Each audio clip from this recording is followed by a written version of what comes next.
Hello everyone, welcome to Painting Crafty, and today I'm going to be showing you 3 DIY patriotic crafts. I love adding handmade elements to my crafts, and today I'm going to be showing you how I created some felt flowers. I do some slow stitching on some other ones, and I'm going to be upcycling a blue jean pocket to add a little bit of flair to a star.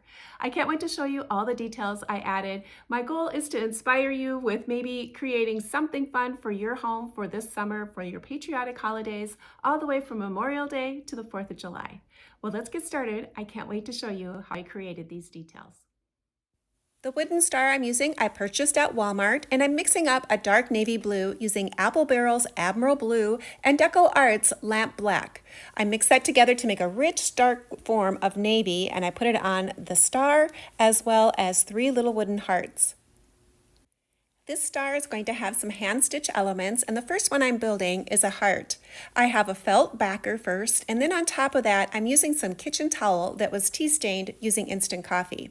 This is a good combination. It gives you a little bit more bulk when you're going to do some hand stitching, is to have some sort of backer fabric, and the felt works great for this.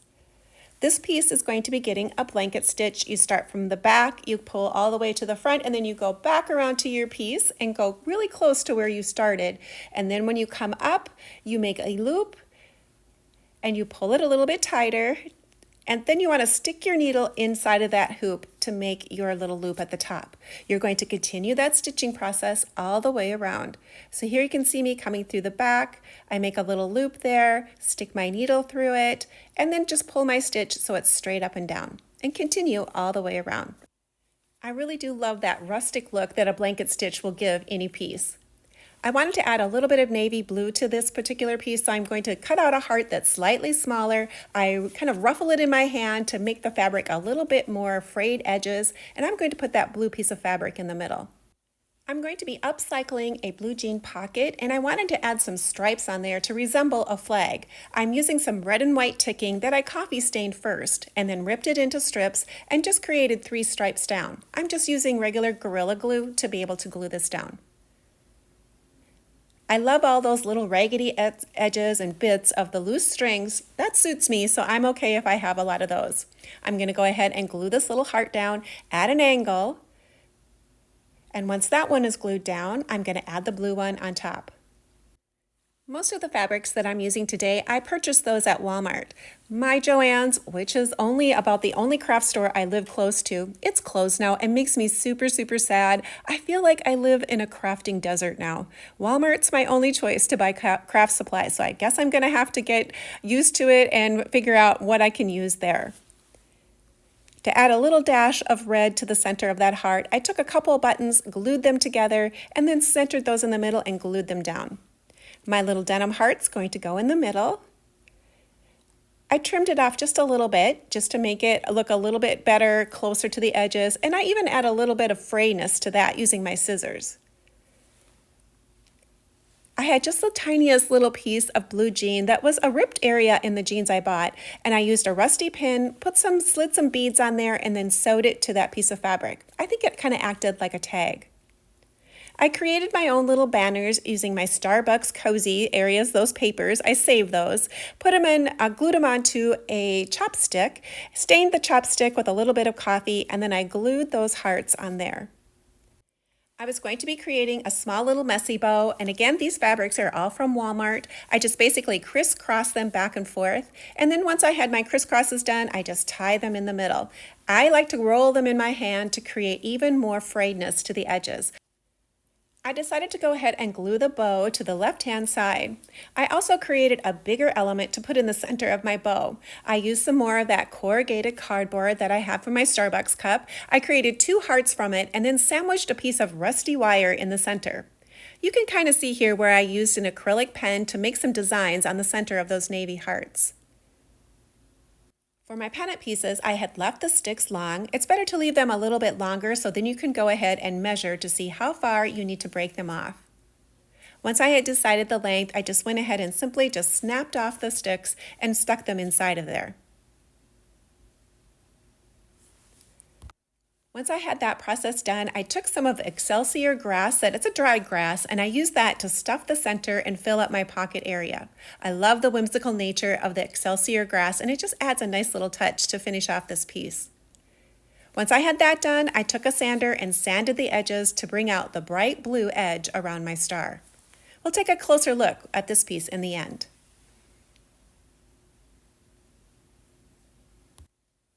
The next piece I'm going to be building from a frame from my Dollar Tree. I painted the edges that dark blue color, the same as I did the star, and then put a colorful paper in the background. I'm going to be making some felt flowers for this, and a great tip for cutting felt is to make sure your scissors are really sharp. For this particular flower, I went ahead and I cut out a round cloud shape. And then once I had the cloud shape all cut out, I started the spiral cutting process. You just start at one end and spiral all the way around to the center. Once you get to the center, you want to leave at least a quarter piece size of a round circle there. That's going to create the outside of my flower. Now I'm going to create the inside of my flower. I went ahead and I cut a strip about maybe 1.5 inches wide, and I'm going to fold it over and glue a long strip from that. Once the piece is all the way glued together, I'm going to take my scissors again and make little nips all the way down my piece. You want to be careful that you don't nip all the way through. If you do, you can still use it. You just add a little extra glue and glue it together. Once it's all has the clips all the way around, you're going to start the gluing process for this. So you're going to be rolling it up like a little cinnamon roll. Adding a little bit of glue and then doing some more rolling, and at the end, that's what you're going to have is a piece that looks like that. Now I'm going to add on to this by adding my curly piece, my dark one, on top of that. I want to go ahead and make sure I have the curly edge of my curl piece. Hopefully that makes sense. I want that facing up, and then I'm going to start gluing this piece all the way around the center of my flower. And then once you get towards the end, you're going to use that round circle that you had kind of left, that quarter size. You're going to add a little bit more glue into the center, and that's going to hold your piece together. So add the glue there, and then press your piece of felt down into the middle, and that's going to hold your flower together. It's a pretty way to do them. You can also just use flowers that are just made like the center piece, or you can glue that spiral piece too, just by itself, and make another pretty floral design. I wanted to have something in the back to add a little bit more of white to this piece. So I have a doily that I collected. Well, actually, it's a large tablecloth. I really scored big when I went to the thrift store one day and found a whole tablecloth full of this particular design for only $3. I added those pieces on, and now I'm going to be gluing some of those flowers in the edge or the corner of my piece. And then once I have those glued on, I have this little bow that I had made the same way I had made the other bow, that little simple messy bow. That's what I'm going to be putting there. And I have these little baby beads I made, I made USA for the lettering for that. I'm going to glue that in a swag in the corner. And then once I have that glued on, I'm going to glue that little messy bow at the top right there. I like the different shades of blue in this piece, and I also wanted to add just even a little bit more red.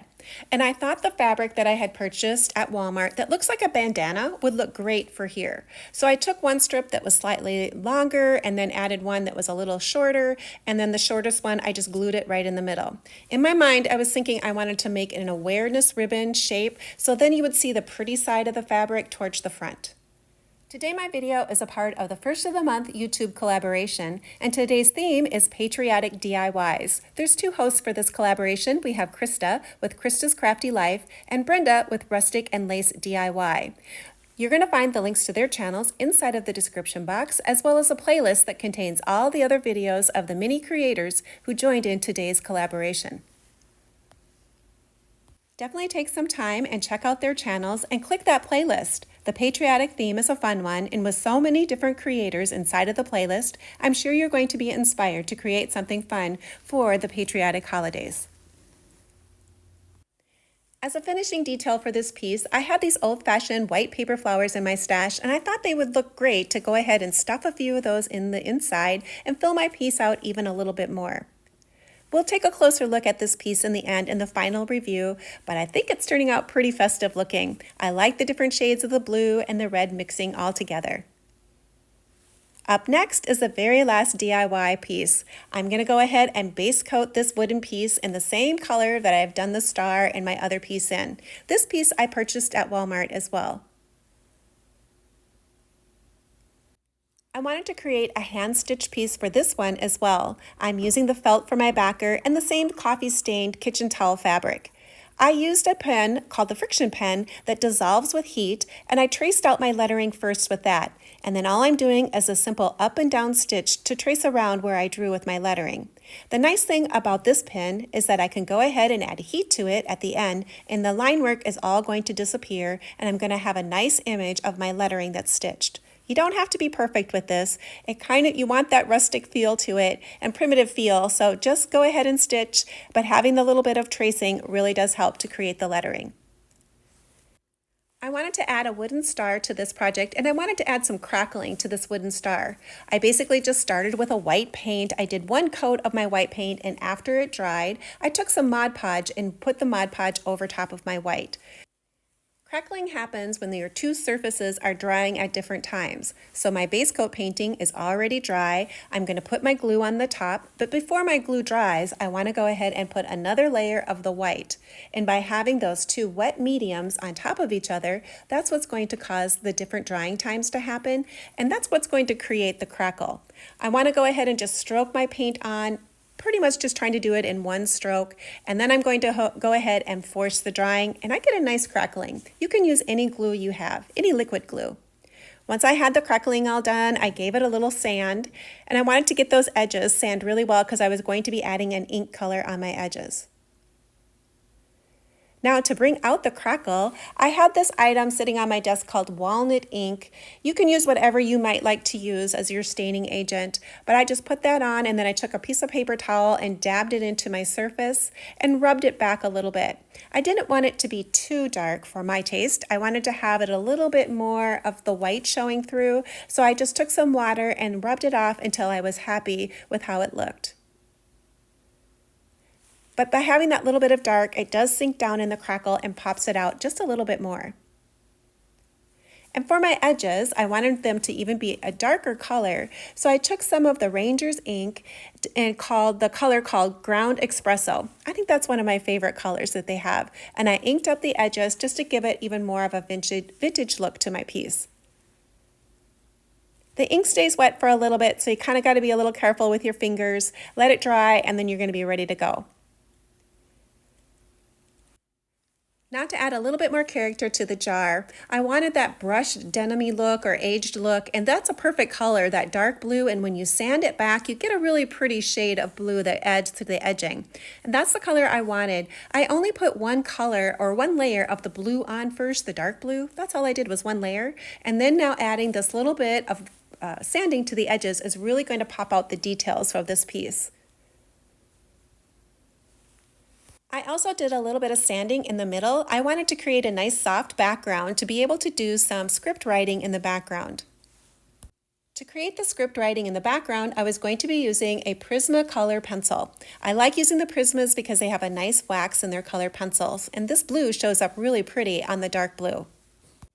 This style of script writing is more like you notice a few little letters or perhaps a smaller word, but it's not like you're going to be able to read it. It's more of like a bouncing of cursive writing, even kind of bordering on scribbling, but it does really make an interesting background. For many of my art pieces or something like this, it's just a way to create a background with subtle images and not being so strong. So the light blue color adds to that soft quality, but yet the lettering in the background, or lack of lettering and some scribbling, makes for something very interesting to look at.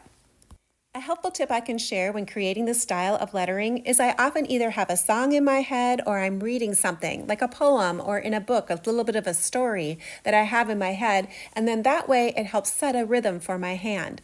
That just makes the process a lot easier and runs a little bit smoother across my item. It might sound a little complicated, but it really isn't, and it's a lot of fun to be able to do this style of writing. Once the background was completed, it was time to add the details. I took the little stitch piece and I glued it into that little area at the lid, kind of acting like a label. I had made some other felt flowers, this time using more of a solid red, and I created some other flowers that were just like the centers of the flowers I had done before, using a variety of blues.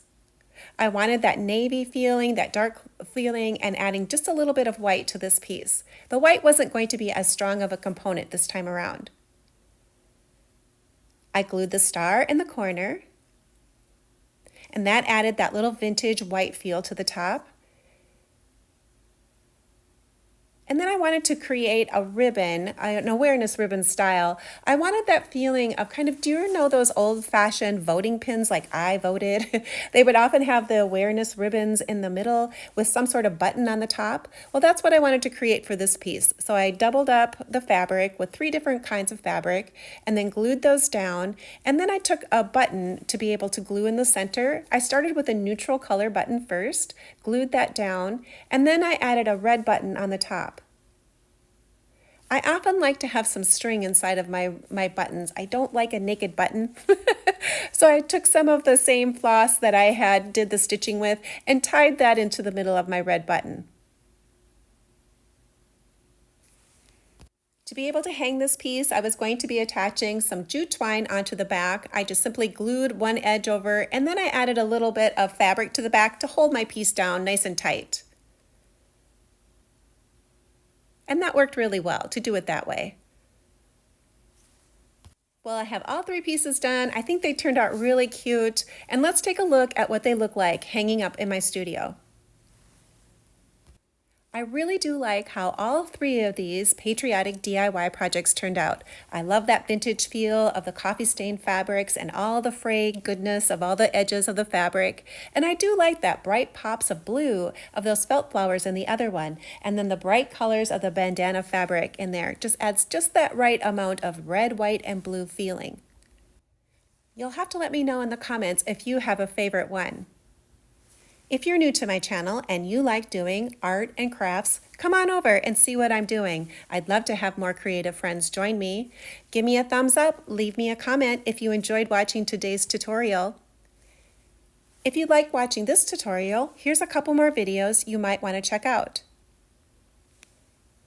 Well, thanks for joining me today, and hopefully you'll come back and join me again, and perhaps next time you'll create right along with me.